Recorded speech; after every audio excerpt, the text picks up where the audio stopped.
So during retreat, all kinds of experiences arise. Some will feel quite familiar. Some will feel foreign, uncommon for you.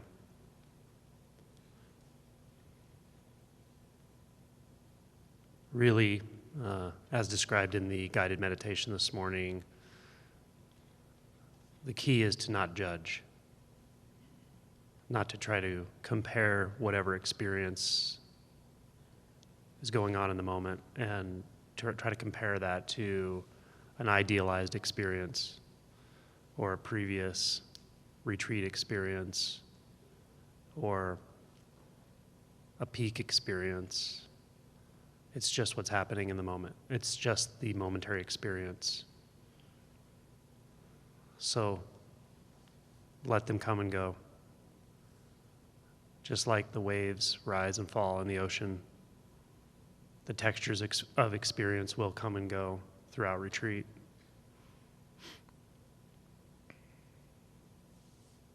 These ebbs and flows are governed by conditions, most of which we're not aware of, some of which we are. Physiologic conditions, external conditions. The more we're able to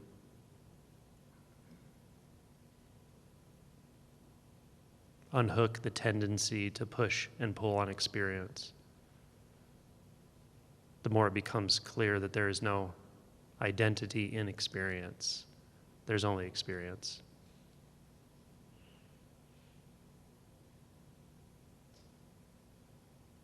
And to know experience without identity is freedom. It's profoundly peaceful. And it's natural and simple and innocent. But it takes some time for that identity, those identity structures to subside. So that's what we're doing here, largely.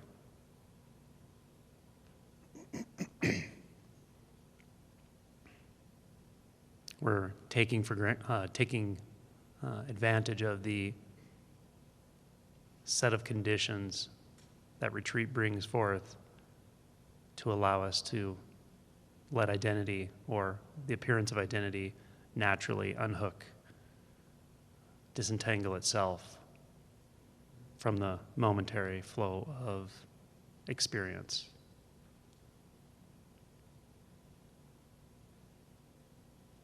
So what do we experience during retreat? Well, we experience the mundane thoughts, the usual thoughts that we experience when we're not in retreat.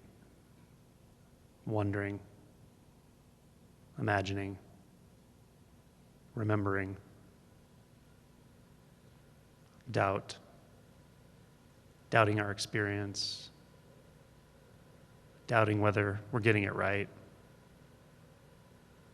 doubting whether this whole thing even makes sense, why we're even here, whether we're in the right place at all. Usually the first couple of days, there's a lot of that. It'll come and go. Usually it subsides within a few days. So a lot of thoughts. And as I often point out, when we start to engage in sustained meditation, it can be surprising how many thoughts there are. But it's not that there are more thoughts or more mental activity. It's that we are disidentifying from that mental activity. And in doing so, we become aware of the volume of thought.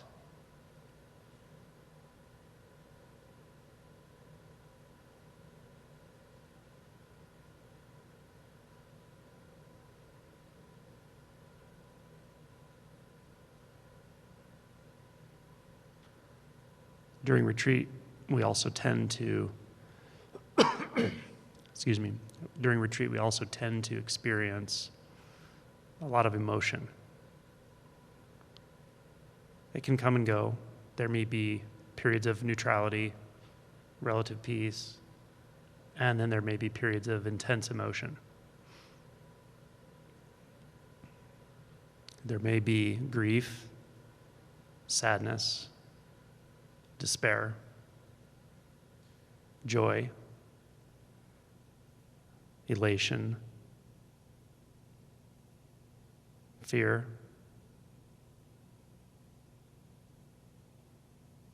sometimes even anger visits, rage. Frustration is a frequent visitor of retreat. Confusion. So these are just textures in the emotional landscape. And in and of themselves, they are not a problem at all.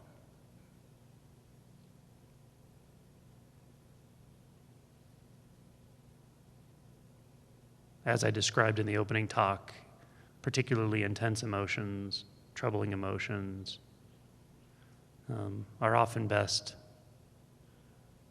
addressed through patience, acceptance and patience. Acknowledge what you're feeling. If you don't have a label for it, sometimes it's helpful to actually look for a label. What am I feeling right now? What is this emotion? I know I'm feeling an emotion, but I don't really know what it is. What might I call this? What does it feel like? Does it feel like an emotion I am familiar with? And sometimes just coming in contact with a label or even a narrative associated with the emotion will clarify it somewhat. Now, sometimes we're already clear on what we're feeling. And so a willingness to not wrestle with it, a willingness to accept that it's here. And if it's here, it has a right to be here. We don't need to conclude why it's here, figure out its purpose or meaning or what it's telling us to do. Rather, offer it acceptance. This space we're opening, we've opened, allows things to come to the surface that we chronically, habitually repress without fully realizing it. We do this innocently, but we do it. It happens. It's part of human conditioning. Mind identification. A large component of mind identification or thought identification is emotional repression. Or I might just say emotional avoidance even. It's not like an act of repression. Again, there's no guilty party. You're not doing anything wrong. It just happens with the complexity of the mind. So there's an avoidance of emotion that comes with it. And there's a lot of momentum to that. There's a lot of momentum to being a person, and a lot of complicity we get from other persons about what it means to be a person. And that keeps the mind active, keeps it engaged in a lot of times seeking, fantasizing, complaining, all these things. And so the emotion just gets sort of pushed to the side again and again and again. So we come to this space where we're not engaging in those distractions. First of all, we're not talking.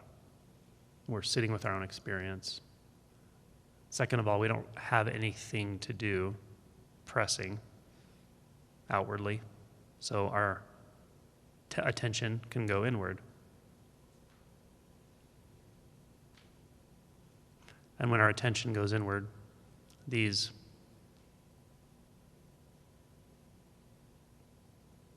energies of emotion that have been overlooked, avoided, repressed, and so forth, naturally come forth, knock on the door. So all you really have to do is open the door.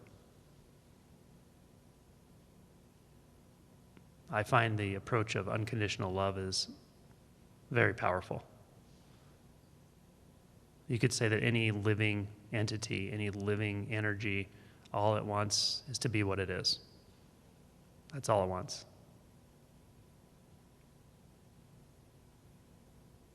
It wants to express naturally.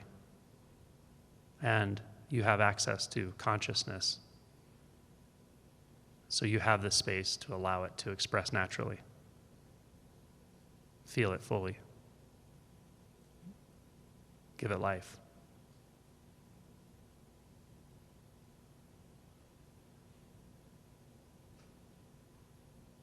So if it's sadness, just be sadness. Just let there be sadness. If there's grief, let there be grief. This is a safe space for it. And the more we cultivate this retreat space, the more you realize you are a safe space for it. You carry out into the world. There's always a safe space for grief, sadness, loss, confusion, doubt.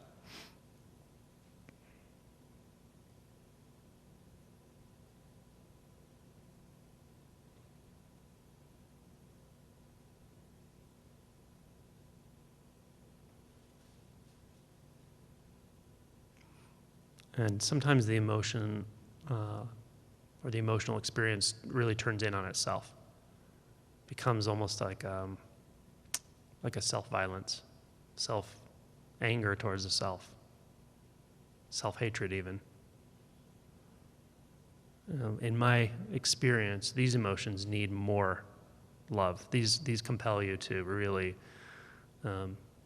give yourself to unconditional love.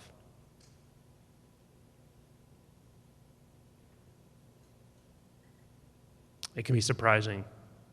I've been surprised myself, and I've talked to many people who are surprised when something like self-hatred comes to the surface, and you didn't even know you were carrying it around at all. You had no idea. And all of a sudden, where's this coming from?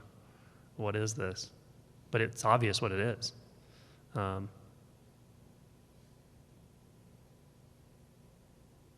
disliking myself.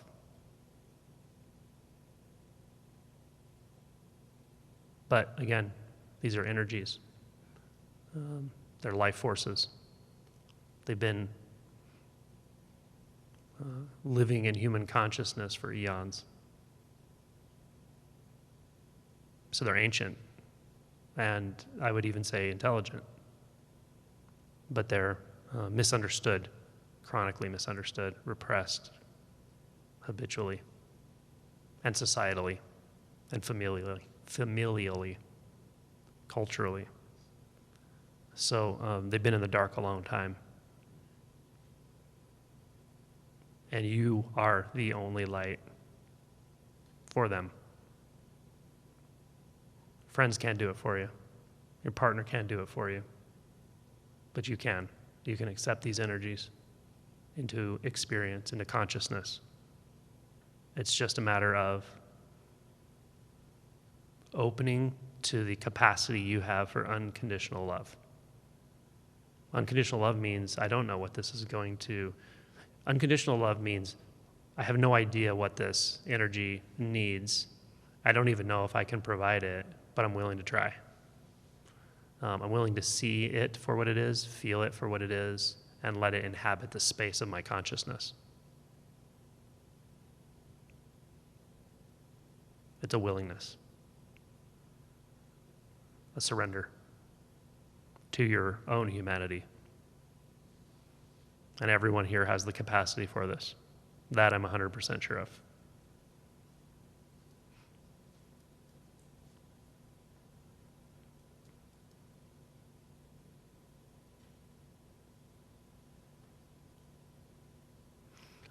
And this may sound dark or heavy, this kind of talk, this kind of emotion talk, but I think it's important to bring it up in retreat because these energies do visit. They may or may not visit any individual during this retreat, but they will visit some. And what I find that's so amazing is the deeper you go into the emotion body, or the deeper you're compelled to explore the emotion body through these energies that come up, the more surprising it is what is actually there. What's at the core of shame is astounding, but you have to go there to know that. What's at the core of self-doubt is quite surprising, but you have to go there. I can't tell you what that is.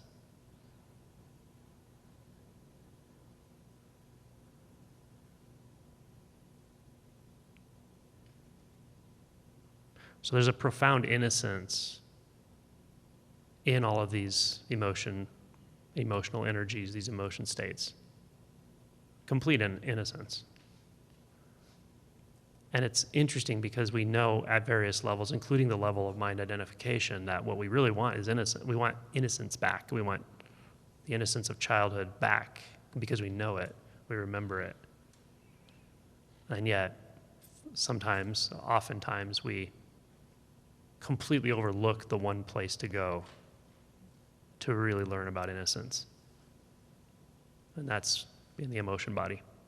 So again, you don't have to even try to do any of this. This setting, this retreat setting often just brings it forth.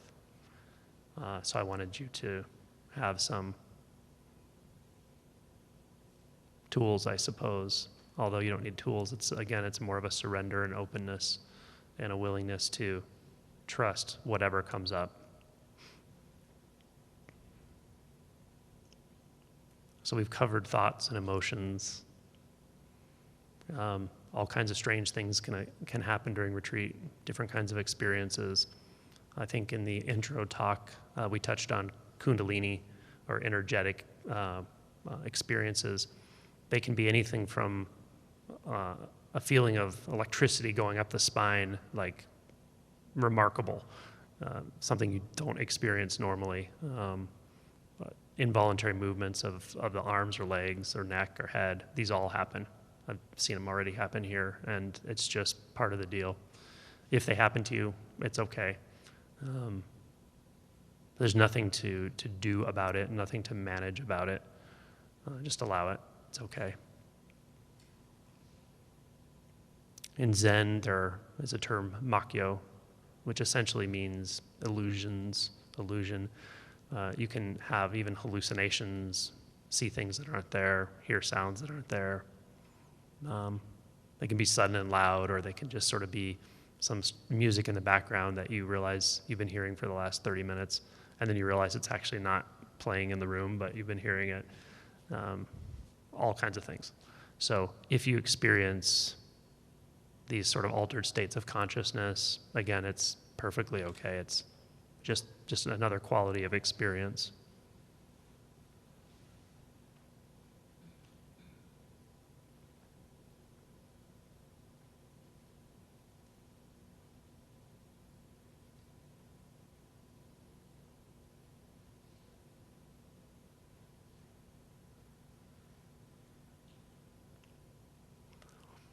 It's not uncommon as well to experience what I would call non-dualistic, experientially non-dualistic things, states. They can be very momentary or they can be ongoing. Some people are more prone to this. It doesn't mean they're more likely to wake up from a realization standpoint necessarily, but some people, it just happens to them, even not in retreat setting on occasion. And that can be very surprising. You can feel like you're in two places at once. Like you can bump into something and you feel like you're that table and this body at the same time, and there's no difference actually. I am that table and I'm this body. There's no more me in here than there is in there. And you fundamentally know that. It's pretty wild.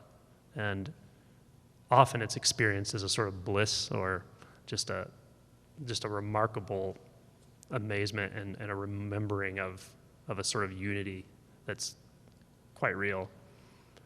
On occasion, it's even disturbing because it can be sort of holistic, meaning I'm not just that, I'm this, I'm this, I'm this, and you sort of experience this holistic experience of I. Maybe that's not even an I, and then the thought will come and say, well, where's everyone else? There's only one thing. There's no one in it. There's not even a me in it, and it can be really disorienting to the mind. Again, it's experiential. and it's okay. Tends to come and go. Those types of experiences, by the way, are often what get people on this path. Many people aren't necessarily interested in spirituality or Buddhism or Advaita Vedanta or anything. They don't know about it, and then they have an experience like that. And then they start looking on the internet and reading books and trying to figure out what the heck happened. It's that striking. So these kind of non-dual experiences, perhaps you could say mystical experiences, are not uncommon during retreat. But again, it's not a marker of your progress. So if you don't experience that, don't beat yourself up for it. It's fine either way.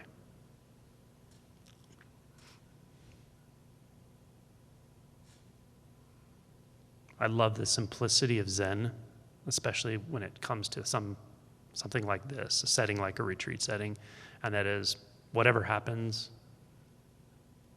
it happens, right? So what's the next breath? Put our attention right in the next breath. Or for breath counting, 1, 2, or just moo, moo, moo. Or the bird call. And all these are the same thing, by the way. The next footstep.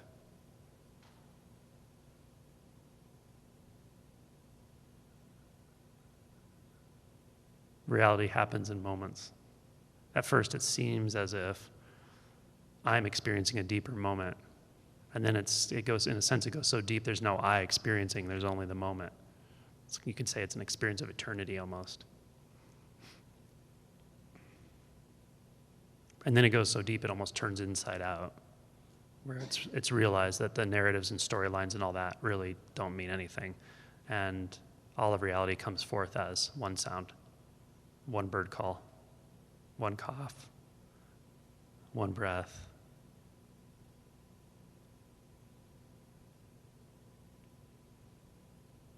One movement of consciousness. Dogen had a term for this. It's called total exertion. The whole universe, all of the cosmos are coming forth to create one sound, and then another sound, and then one footfall, and then an exhale. It's coming out of nowhere. It's going into nowhere. It's complete and whole in and of itself. There's nowhere else. There's never been anywhere else.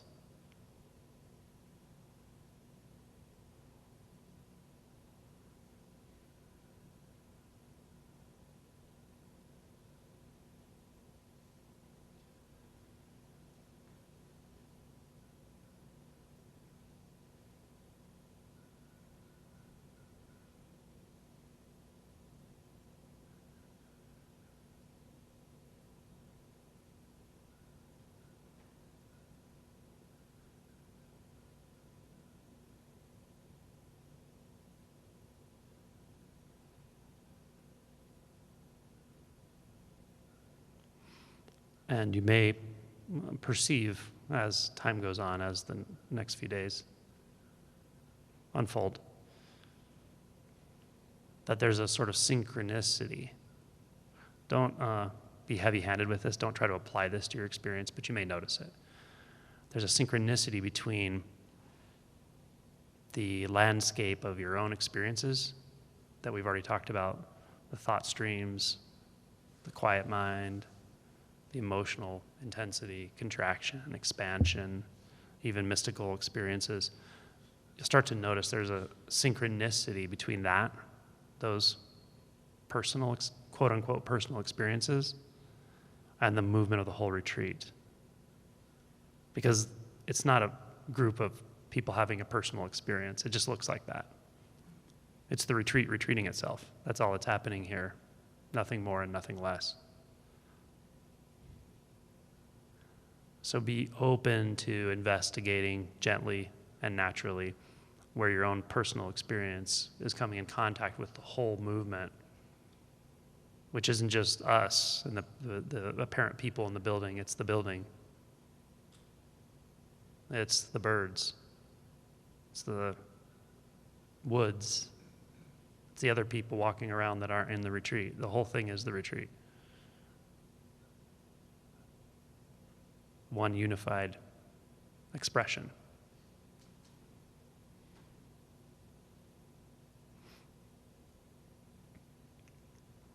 And as you explore that, you might find it actually subtly affects the way you move, the way you breathe, whether you decide to get tea or water,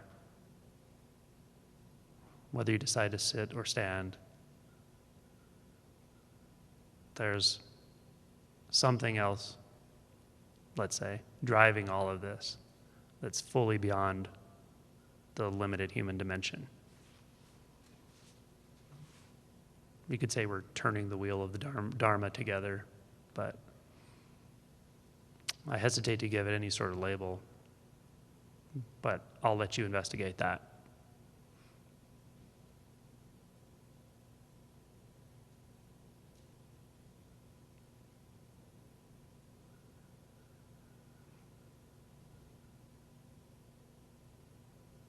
And the palpable silence that's already here and will deepen is the companion of all of us. Everything happens in and as that silence. It's not silence or my personal experience. They're the same. The silence is the movement of mind. The silence is the experience of emotion. The silence is the sound of the birds. And it's the visual display before your eyes.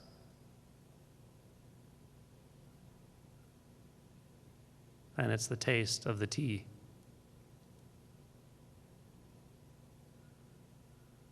So everything is infused with silence.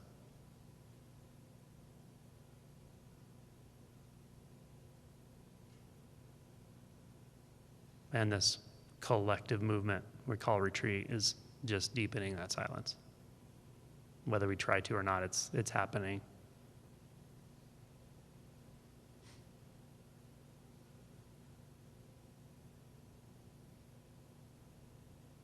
There are so many coincidences about how some people got here.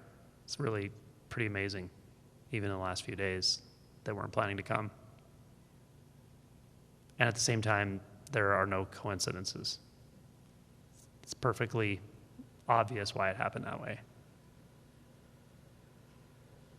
It's astounding.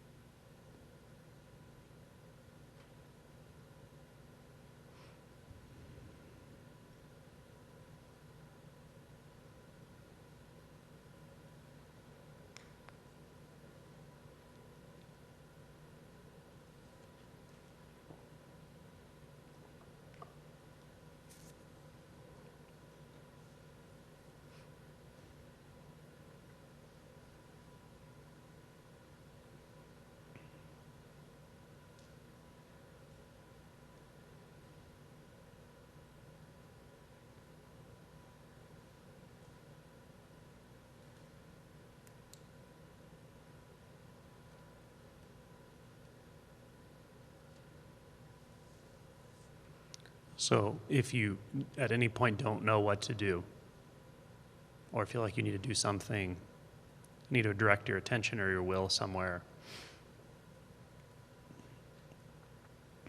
that's the moment where you have an opportunity of relinquishment, and that can be relinquishment of will altogether. Just allow this to overtake you.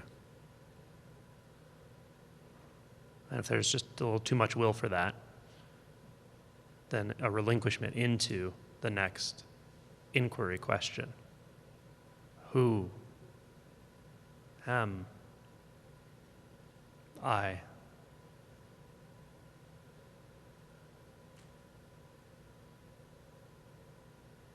Let that take you down, down, down, down, down. Don't grasp to thoughts or conclusions at all. This is all we're called to do.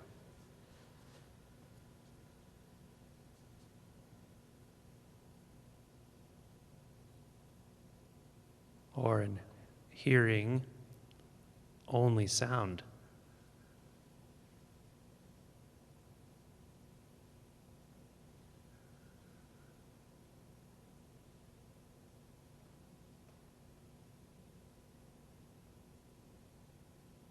That's an act of surrender.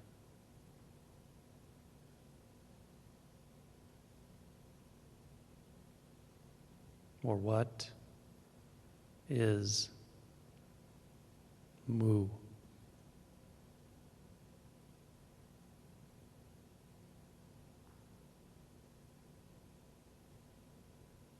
Not settling for any conclusions that the mind provides.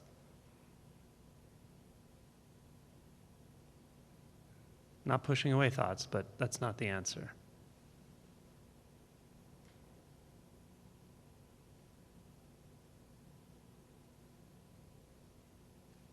Where can I look beside the next thought?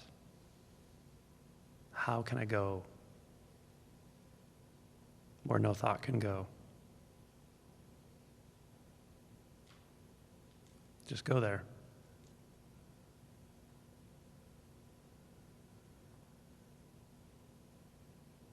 This is an act of surrender.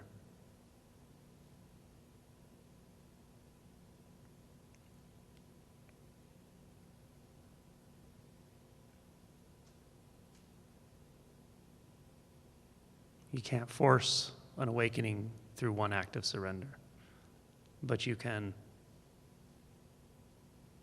be willing to go when your number's up, when you feel the tap on your shoulder.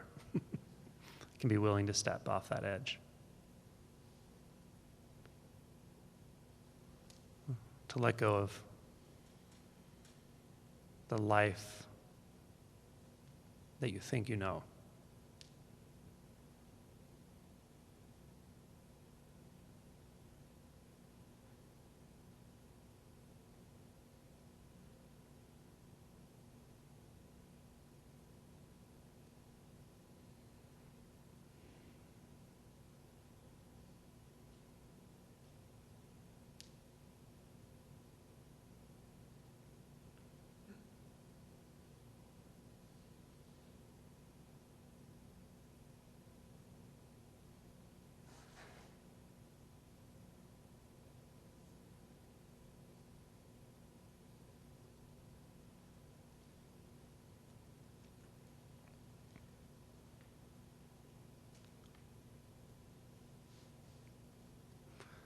And if at any point the mind is just too active for any of this,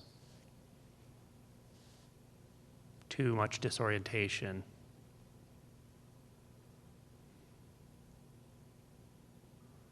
then sometimes just telling yourself, telling your mind, telling the thoughts, there's a thought storm. That's what's happening. There's nothing I can do about it. So I'm just going to allow myself to be there. Sometimes it helps to lay down or go into a comfortable position or environment, take a walk, and just say, hey, there's just going to be a lot of thoughts for a while, apparently. It's okay.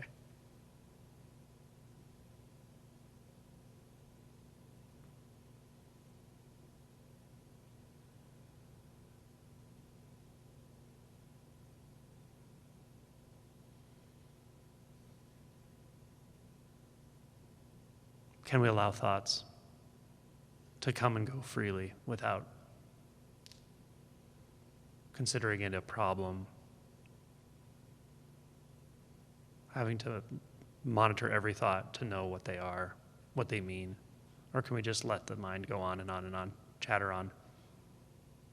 It's surprising when you realize you actually can do that. There's no need to grab onto thoughts, identify with thoughts, analyze thoughts, react to thoughts. It's just activity. It's like water. Sometimes there's a placid lake. It's not moving. The surface looks like glass. Maybe 6 a.m. no wind. And then there's times when the water's rippling. And there's times when water is moving downstream and even a raging river. But it's all still water. Doesn't change. It's the essence of water because it's moving a certain way. That's consciousness. You've never left consciousness since you've been awake, essentially.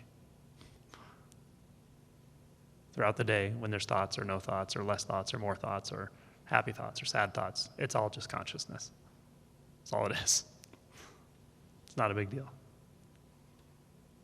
But the introduction of will into consciousness, the pushing and pulling, is what gets the whole pot stirred up.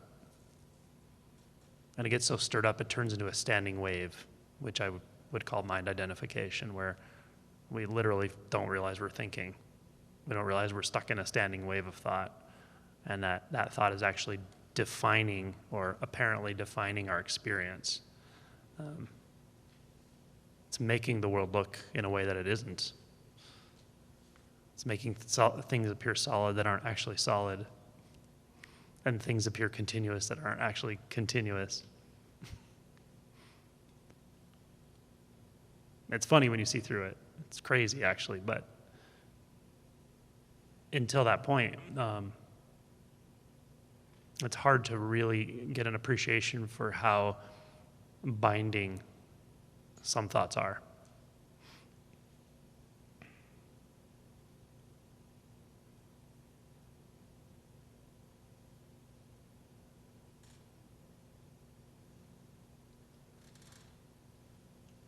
So, again, taking that backward step really is the first important insight.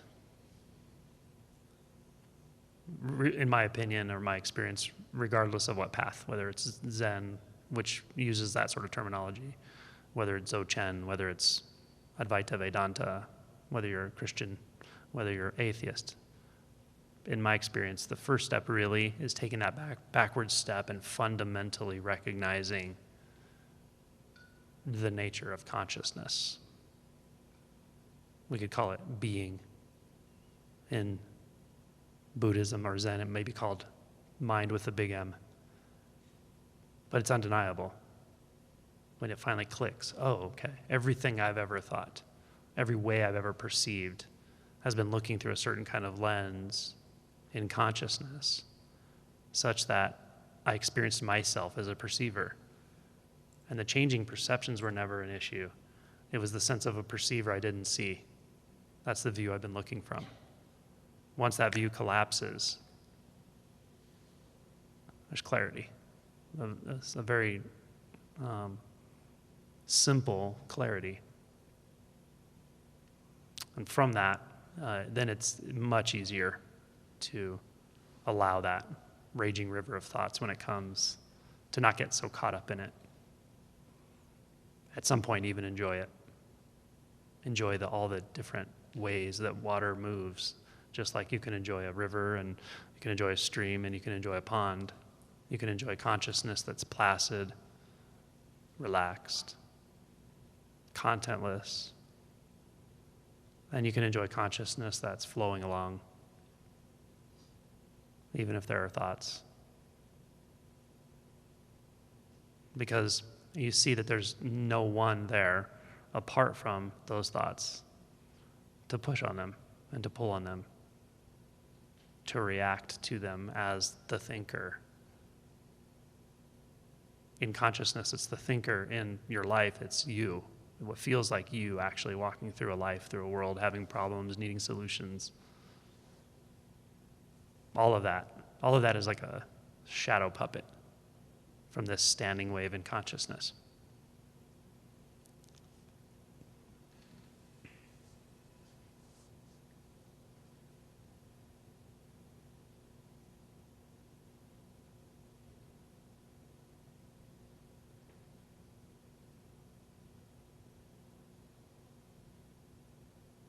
So this is why we, at least I emphasize that first insight, that backward step.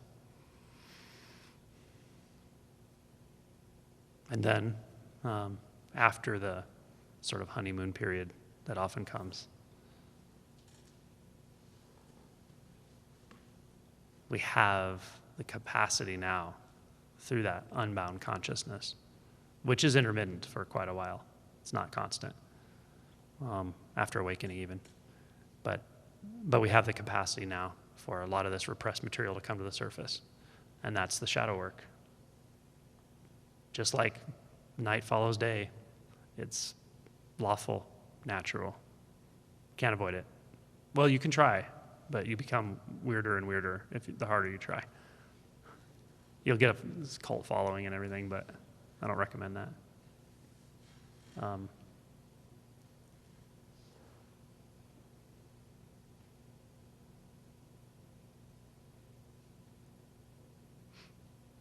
And by the way, you might be asking yourself, where am I on this map? You're probably all over it because you're going to experience all of this stuff in this retreat, probably. We all will. It's just how it goes.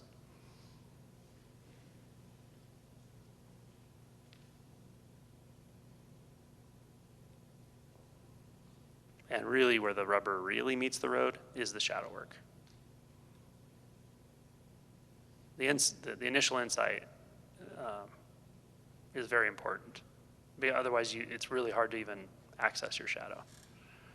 But the meat of the work, the gritty, down and dirty,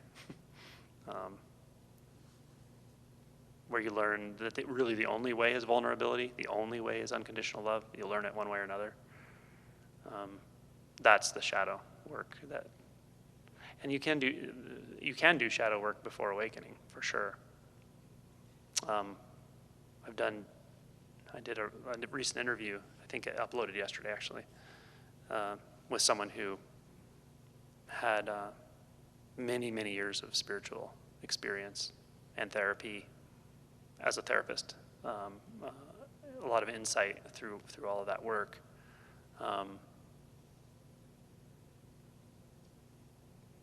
And once she had an awakening, it's very interesting to talk to somebody who's done that much work ahead of time.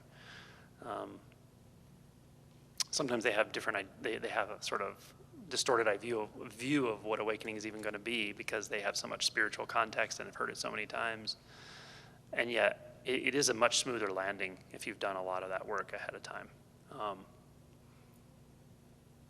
So interestingly, some schools of thought, some spiritual traditions, let's say, or parts of spiritual traditions. So there's Buddhist traditions that would say, that's what you should do, just do that work. And it'll come when it comes. It may be 5 lifetimes from now. Zen's kind of the opposite. Zen's like, no, wake up, generally speaking. Renzai Zen, at least. But so there are different approaches to this. But the funny thing to me is, I'm not sure you can choose. I'm not sure you can choose. I'd rather do a lot of emotion work for 20 years and then wake up then because it'll be more comfortable afterwards. I don't want to wake up with this massive awakening at 22 years old and have, these crazy disorienting experiences for 5 to 7 years afterwards. It's not like you can choose that. I don't think. But I do know that you can prepare yourself for the insight. I shouldn't say prepare yourself. You can open yourself to the insight, as I described in the book. You can be willing. You can see clearly that really everything else doesn't work. All the other things we seek in life are surrogates. And they're fine, they're fine. Validation, relationship, income, security, all these things, they have practical places in most of our lives.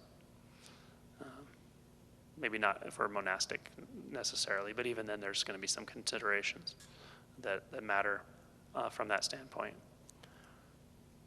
But if we're deeply honest, none of those deliver true, thoroughgoing peace. And that's when we have the opportunity to answer that call. And then the only way we can answer is surrender, being open to it, open to the possibility of letting go. taking the backward step. And then once we have that willingness, a true willingness, after some introspection, when I talk to people one-on-one, I try to feel into that, how serious they are, not in a judgmental way. It's just, I think some people convince themselves they want awakening, but the reason they want it isn't, it's not, they don't really know what it is exactly. And it's not super common in my experience, maybe because I define the parameters of what I talk about so clearly ahead of time. But I do see it on occasion. And I think it's important to be really honest with yourself. You know, is this really the most important thing to me right now?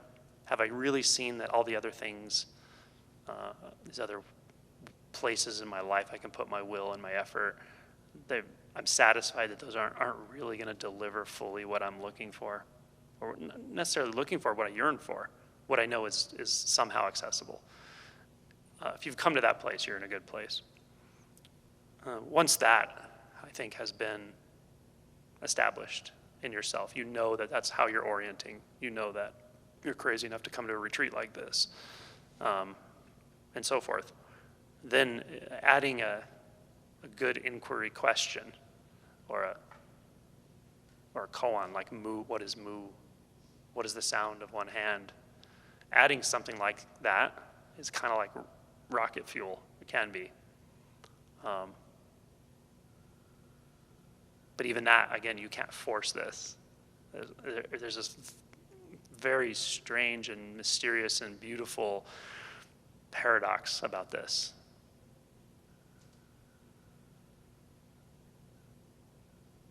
That you really have to just give yourself so fully to that question, to mu, that there's nothing left.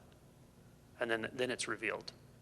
But it's not revealed to you as you know yourself, because you as you know yourself has fundamentally changed in the journey and you didn't notice it. And by changed, I mean a big chunk of it disappeared, fell away, was seen to not ever have been there. But you have, the absorption is so important in that type of approach, something like a koan, or even self-inquiry. They take that will that even though I know that these surrogates for happiness in my life haven't delivered, and I know I can sense what I do want to orient to, although I don't really know what it is, but I can sense it and I do want to orient to that. And yet the momentum of will is strong in the mind still. The mind still drags you this way and that way and this way. What these techniques do, such as self-inquiry, koan practice, one-pointed approach, what they do is they hone down that will. Time? Okay. They hone down that will